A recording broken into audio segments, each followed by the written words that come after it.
大家好，这里是看他说，我们今天的话题仍然是乳酸。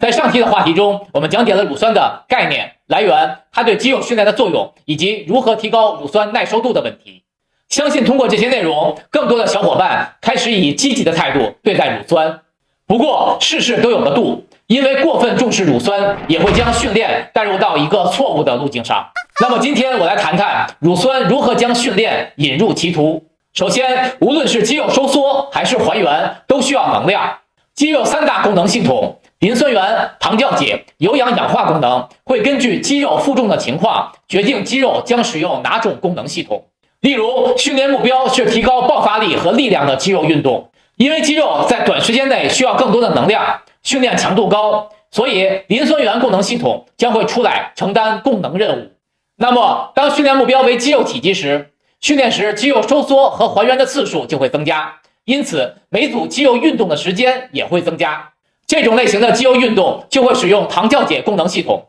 它比磷酸原功能强度低，但是持续的时间长。那么，当肌肉收缩和还原的次数进一步增加，每组运动的时间进一步延长，训练强度更低时，就会使用有氧氧化功能。看过上期视频的小伙伴应该知道，乳酸就是糖酵解功能中产生的副产品，所以肌肉体积训练离不开乳酸的产生和堆积的问题。既然乳酸代表着肌肉处于糖酵解功能下，那么是不是产生乳酸就意味着你的训练是做肌肉体积训练呢？或者说产生更多的乳酸对于训练更有利呢？答案并不确定。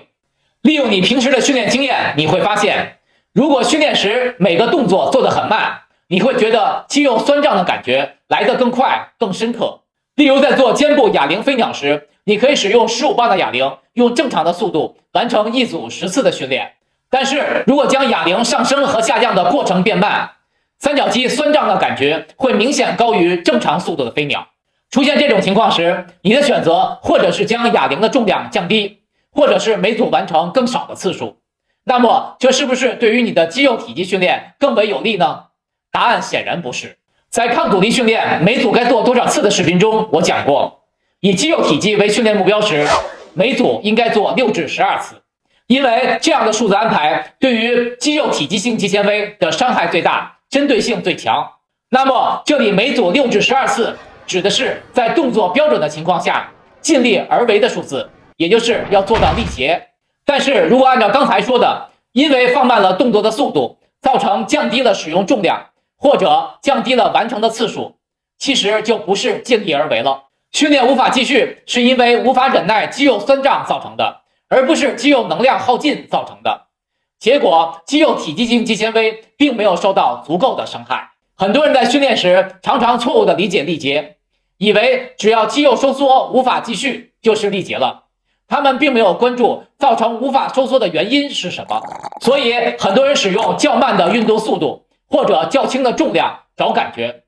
还有人给这类行为添加了一个漂亮的名字，举轻若重。这完全是对肌肉纤维的分类以及肌肉功能系统的原理一窍不通的结果。在肌肉体积训练中，虽然不推荐快速和大重量，但是这是出于动作标准和安全的初衷，而不是让你在健身房里做慢动作或者使用小重量训练。因为承受不了自己有意调动出来的乳酸而不得不停下训练，我在健身房里就经常看到这类人士。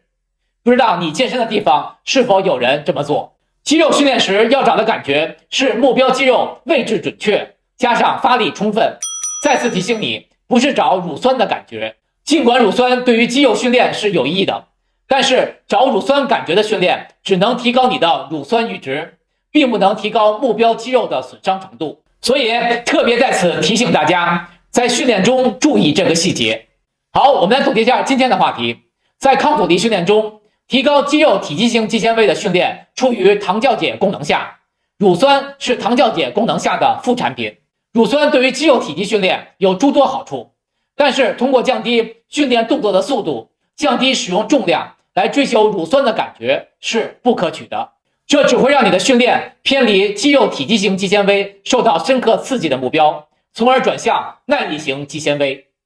希望今天的话题可以帮到你，谢谢大家的观看，我们下次再见。